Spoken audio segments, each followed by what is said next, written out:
Bien, pasamos ya, chicos, a hablar un poco de la escultura. La escultura, tenemos que tener en cuenta que los faraones buscaban ser recordados y esta escultura muestra, por así decirlo, la realidad. Son retratos muy buenos, retratos muy bien realizados de los faraones, para que la gente se acuerde perfectamente de ellos y en este sentido que nadie se le olvide nunca el rostro de este faraón, y para ello pues se recurría al realismo como elemento representativo.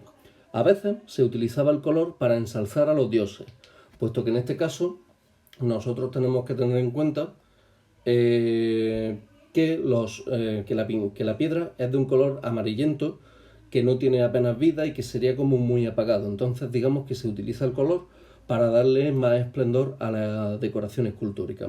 Se conserva muy poco en cuanto a la decoración pictórica, sobre todo en las estatuas al aire libre, porque evidentemente con el paso del tiempo se ha estropeado. Entonces, bueno, pues aquí tenemos, por ejemplo, una de las estatuas colosales de Ramsés. Ramsés está considerado como el faraón constructor del antiguo Egipto y hay muchísimas obras suyas por todo el territorio. Entonces, bueno, pues aquí sobre todo destacamos que la escultura aparece muy vinculada a la decoración con escritura jeroglífica, puesto que esto nosotros estamos viendo una escultura de un dios.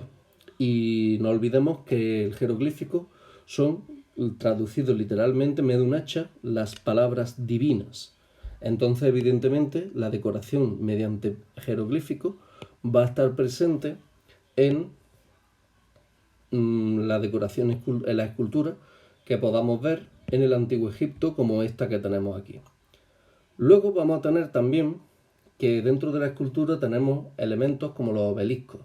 Los obeliscos son grandes bloques de granito construidos en vertical con un piramidón, es decir, con una pequeña pirámide que los culmina y que en este caso son monumentos al dios Ra. Entonces, bueno, pues aquí sobre todo lo que tenemos es una gran decoración escultórica que con grabado mediante escritura jeroglífica para ensalzar la grandeza de Ra y sobre todo para decir quién construyó este obelisco y que todo el mundo lo pudiera recordar. Y finalmente vamos a empezar un poco a hablar del relieve vinculado a los templos. El relieve vinculado a los templos, chicos, tenemos que tener en cuenta que son grabados, es decir, tallas que se hacen sobre el muro del propio edificio. Entonces, bueno, pues esta decoración solamente la vamos a tener en las representaciones. Aquí tenemos a Amón, al dios Amón, y aquí tenemos a la diosa Sekhmet. En este caso, bueno, pues estas decoraciones solamente las vamos a tener en la fachada principal. ¿Por qué? Porque es lo que todo el mundo veía. Fachadas laterales o incluso en el interior de los templos es muy difícil encontrar esta calidad decorativa. Entonces, bueno, pues aquí sobre todo tenemos que destacar elementos como por ejemplo el uso de la escritura jeroglífica y el uso de la representación de la divinidad, tanto masculina, con el torso desnudo, como femenina, que está cubierta. Aquí se le ve un poquillo el ombliguillo, pero esto de aquí, todo esto que le cubre es un vestidito.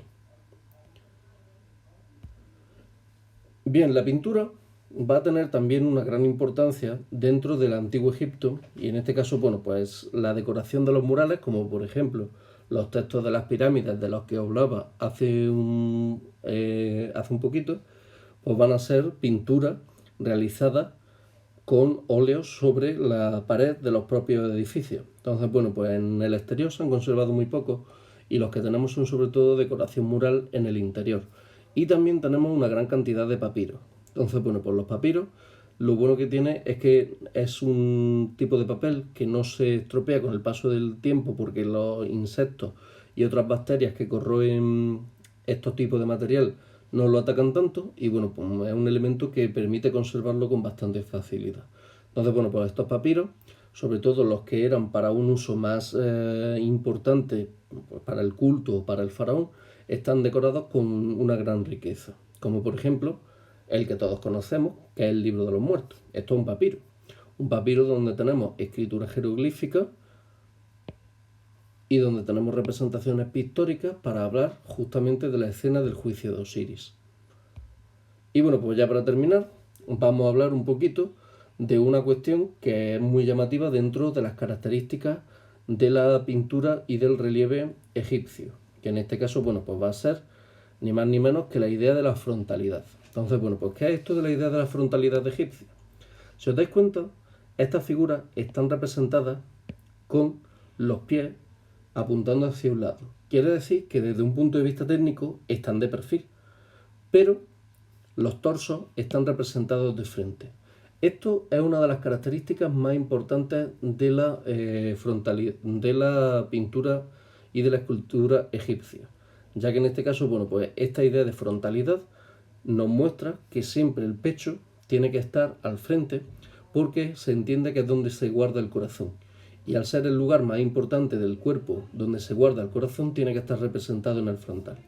Mientras que, bueno, pues las representaciones laterales lo que intentan es mostrar interactuación, es decir, como que este habla con este y como que participan en la escena para mostrar justamente lo más importante de todo, que es que están interactuando y están contando algo que les está pasando. Entonces, bueno, pues aquí lo que se aprecia sobre todo es la representación del faraón, en esta pintura concretamente, esto es una de las pinturas de las pirámides, el faraón siendo llevado por Horus hasta Anubis para que se produzca el juicio de Osiris.